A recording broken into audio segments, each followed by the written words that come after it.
Hello friends, welcome to my channel Champa village recipe. আমি আশা করছি আমার পুরো ইউটিউব ফ্যামিলি আপনারা সবাই ভালো আছেন। আমরাও সবাই ভালো আছি।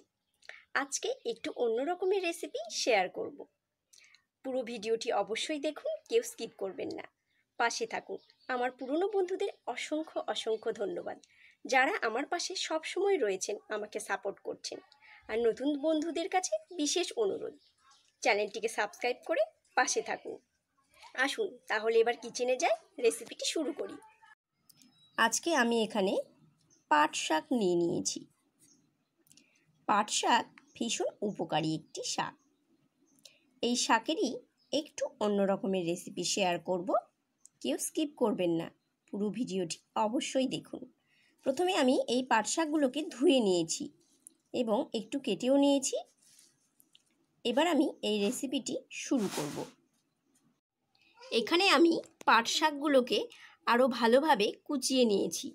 একটু লঙ্কা কুচিয়ে নিয়েছি আর একটু আদা আমি গ্রেট করে নিয়েছি। এইবার এখানে আমি একটি পাত্র নিয়ে নিয়েছি। এখানে আমি একটু বেসন নিয়ে নিচ্ছি। এখানে আমি 2 চামচ মতো বেসন নিয়ে নিচ্ছি। আর নিয়ে নেব একটু চালের গুঁড়ো। আমি বেসন যা দেব তার অর্ধেক পরিমাণ চালের গুঁড়ো, আমি 1 চামচ চালের গুঁড়ো নিয়ে নিলাম। এখানে আমি একটু কালো জিরে দিয়ে নিচ্ছি আর একটু দিয়ে নেব নুন, আর দিয়ে নেব আমি একটু হলুদ গুঁড়ো। পাট শাকের এই রেসিপিটি একটি ক্রিস্পি রেসিপি, মুচমুচে রেসিপি। আমি পাট শাকের বড়া বা পকোড়া বানাতে চলেছি। ভীষণই টেস্টি একটি রেসিপি। এইবার এখানে আমি একটু জল দিয়ে নিচ্ছি। এইবার আমি এগুলোকে সবগুলোকে ভালোভাবে এইভাবে মিশিয়ে নিচ্ছি। খুব ভালোভাবে এইভাবে আমি মিশিয়ে নিচ্ছি। এইবার এখানে আমি কুচিয়ে রাখা লঙ্কাগুলোকে দিয়ে নিচ্ছি আর গ্রেট করে রাখা আদাগুলোকেও দিয়ে নিচ্ছি।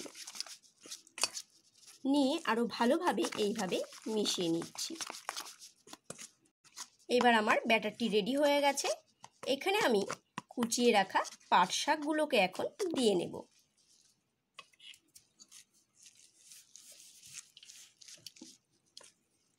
সব দিয়ে ভালোভাবে আরও একটু মিশিয়ে নিচ্ছি। এখানে আমি একটু জিরে গুঁড়ো দিয়ে নিচ্ছি। জিরে গুঁড়ো দিয়ে আরও একটু ভালোভাবে মিশিয়ে নেব। কড়াইতে আমি তেল দিয়ে নিয়েছি, তেল আমার গরম হয়ে গেছে। এবার আমি এই বড়াগুলোকে ছাড়ছি। এইভাবে আমি ছাড়ছি এগুলোকে।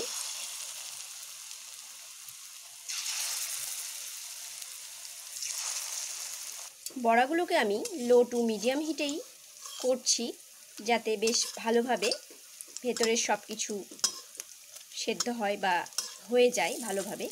এবার আমি আস্তে আস্তে একটি একটি করে উল্টে নিচ্ছি, যাতে আমার 2 পিঠ ভালোভাবে ভাজা হয়।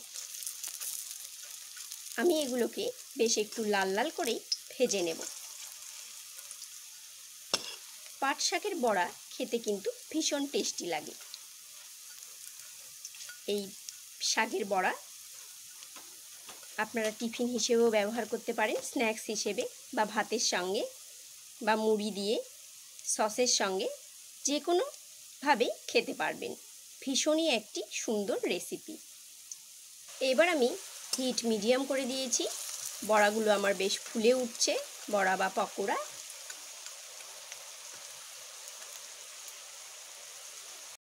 এগুলো আমার বেশ লাল লাল হয়ে গেছে। আমার 2 পিঠেই বেশ লাল লাল হয়ে গেছে। এবার আমি এগুলোকে তুলে নেব। বাকিগুলোকেও আমি এইভাবে একই রকমভাবে ভেজে নেব।